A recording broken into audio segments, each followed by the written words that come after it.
जय हिंद साथियों, कैसे हैं आप सभी। आशा करते हैं साथियों आप सभी अच्छे होंगे और आपकी पढ़ाई भी एकदम अच्छे तरीके से चल रही होगी। ऐसी हमारी पूरी उम्मीद है आप सभी से।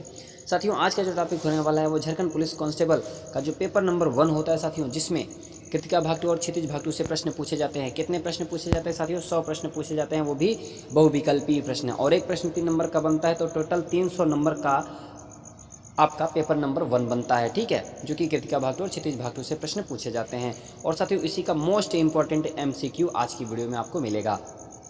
तो चलिए वीडियो को स्टार्ट करते हैं साथियों। आज का जो वीडियो है वो पाठ है सूरदास के पद। इसी चैप्टर से पाठ सूरदास के पद से कवि हैं सूरदास जी और क्षितिज भागटू पुस्तक से लिया गया है और काव्यखंड में यह पाठ है साथियों। तो इसी चैप्टर का जो है पूरा क्वेश्चन आपको मिलेंगे। उसके बाद हम अगली वीडियो में अगले चैप्टर का MCQ लेके आएंगे, फिर अगली वीडियो में ऐसे ही हर चैप्टर का MCQ हम लगातार आप करवाएंगे आप लोगों को। तो चलिए वीडियो को स्टार्ट करते हैं साथियों। बताइए साथियों, उद्धव किसकी संगति में रहकर भी प्रेम से अछूते रहे। हमारे जो भी साथी अभी तक सूरदास के पद की व्याख्या नहीं देखे हैं या फिर अभी तक पढ़े नहीं हैं, तो वो वीडियो सेक्शन में जाइएगा, आपको वहाँ पे वीडियो आप देखेंगे तो आपको मिल जाएगा। ठीक है, तो वहाँ से आप लोग वीडियो देख सकते हैं और तैयारी भी कर सकते हैं। अपनी सारी वीडियो पढ़ी हुई है हर चैप्टर का। अब ये साथियों MCQ का प्रैक्टिस सेट चल रहा है। तो बताइए क्या होगा। उद्धव किसकी संगति में रहकर भी प्रेम से अछूते रहे हैं? कृष्ण की, गोपियों की, मित्र की, इनमें से कोई नहीं। तो साथियों उद्धव जो है वो कृष्ण की संगति में रहकर भी प्रेम से अछूते रहे हैं। ठीक है, तो आपका जो सही जवाब होगा वो कृष्ण के।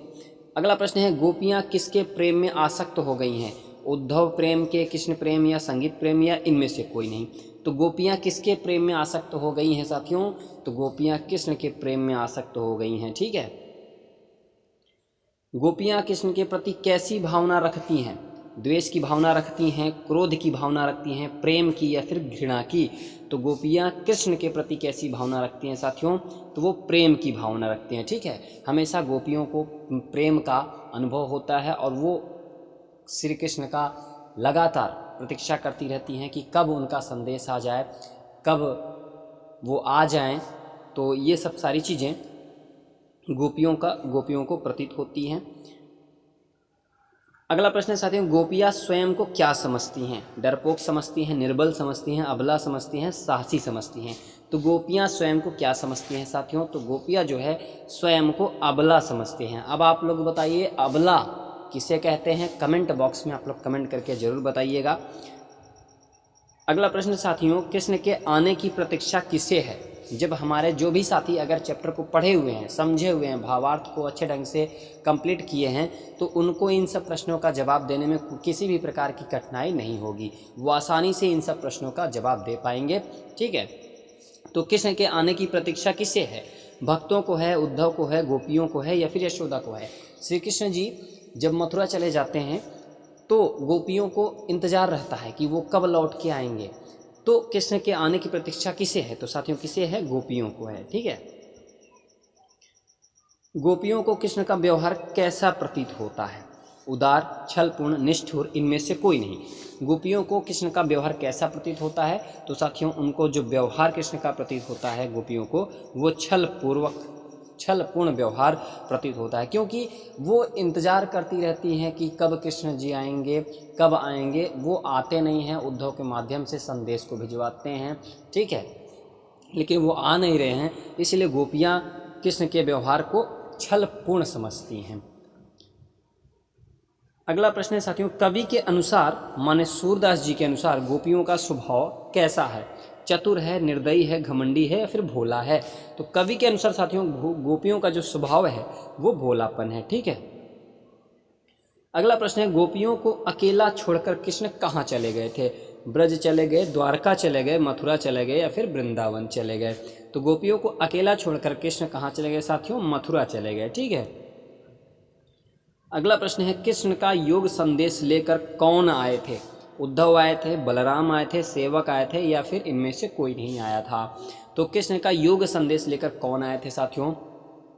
तो उद्धव आए थे। ठीक है, कृष्ण का योग संदेश लेकर उद्धव आए थे। किसके पास? गोपियों के पास। कहाँ से आए थे? मथुरा से गोपियों के पास आए थे। ठीक है, अगला प्रश्न साथियों, उद्धव के व्यवहार की तुलना किसके पत्ते से की गई है?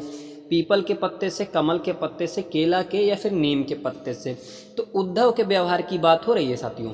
तो उद्धव के व्यवहार की तुलना किसके पत्ते से की गई है? तो कमल के पत्ते से की गई है। ठीक है, तो कमल का पत्ता आपका बिल्कुल सही जवाब होगा। अगला प्रश्न है, किसने प्रेम की मर्यादा का उल्लंघन किया है? गोपियों ने किया है, उद्धव ने किया है, राजा ने किया है या फिर कृष्ण ने किया है? तो किसने प्रेम की मर्यादा का उल्लंघन किया है साथियों? तो आपका जो सही जवाब होगा वो है कृष्ण ने किया है। ठीक है, कृष्ण की संगति में रहकर भी कौन उनके प्रेम से अछूते रहे? उद्धव जी रहे हैं, गोपियां हैं या फिर राधा या फिर इनमें से कोई नहीं। तो कृष्ण की संगति में माने उनके साथ रहकर भी उनके साथ कौन रहता है?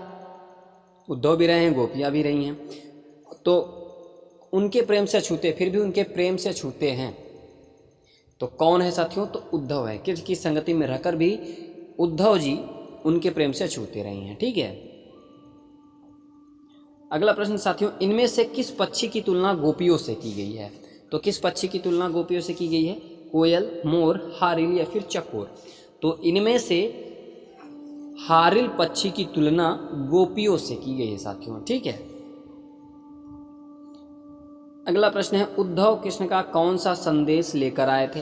प्रेम संदेश लेकर आए थे, अनुराग संदेश लेकर आए थे, योग संदेश लेकर आए थे या फिर इनमें से कोई नहीं? तो उद्धव कृष्ण का संदेश लेकर आए थे, ये तो कन्फर्म है। तो कौन सा संदेश, कैसा संदेश लेके आए थे? तो वो योग संदेश लेके आए थे। ठीक है, तो साथियों ये था 14 मोस्ट इम्पॉर्टेंट प्रश्न। कैसी लगी आप सभी को वीडियो जरूर बताएगा, और हमारे उन सभी साथियों को यह वीडियो बहुत पसंद आई होगी जो प्रैक्टिस सेट में तो जुड़े हुए हैं, साथ ही साथ वो पिछली वीडियो को देखे हुए हैं, माने जो भी भावार्थ की वीडियो देखे हुए हैं या फिर आप किताबों से पढ़े हुए हैं, तो उन सब साथियों को बहुत ही मज़ा आया होगा। क्योंकि प्रैक्टिस सेट जब आप करते हैं ना, तो आपको ये एहसास होता है कि हमने जो पढ़ा है वहाँ से उत्तर दे पा रहे हैं। अगर आप उत्तर दे पा रहे हैं तो आपको समझिए वो चैप्टर कंप्लीट है। उत्तर आप नहीं दे पा रहे हैं तो समझिए आप अभी भी थोड़ा सा अभ्यास की कमी है। तो अभ्यास करिए, और हमारे जो नए साथी हैं वो लगातार पढ़ाई की ओर अग्रसर रहें, पढ़ते रहें। तो साथियों वीडियो कैसी लगी आप लोग जरूर बताइएगा। वीडियो पसंद आई हो तो एक लाइक और चैनल को सब्सक्राइब जरूर करेगा और अपने साथियों तक शेयर जरूर करेगा। पीडीएफ जो है साथियों आप सभी को टेलीग्राम चैनल पे मिल जाएगा, लिंक मैं डिस्क्रिप्शन में डाल दूंगा, वहाँ से आप लोग पीडीएफ को डाउनलोड कर लीजिएगा और अपनी पढ़ाई करते रहिए। ठीक है, तो साथियों अब आपको निरंतर हर चैप्टर वाइज MCQ मिलते रहेंगे। तो आज पहला चैप्टर था सूरदास के पद, जो कि पुस्तक है क्षितिज भाग 2 से। तो क्षितिज भाग 2 कंप्लीट हो जाएगा तो फिर हम क्षितिज भाग 2 के गद्य खंड की ओर चलेंगे, फिर गद्य खंड और काव्य खंड दोनों कंप्लीट हो जाएगा क्षितिज भाग 2 का, तो हम कृतिकाव्य भाग 2 की ओर चलेंगे। ठीक है साथियों, तो अभी आप लोग पढ़ते रहिए, क्लासें लगातार निरंतर जारी रहेंगी। तो साथियों मिलते हैं अगली वीडियो के साथ, तब तक के लिए जय हिंद, नमस्कार।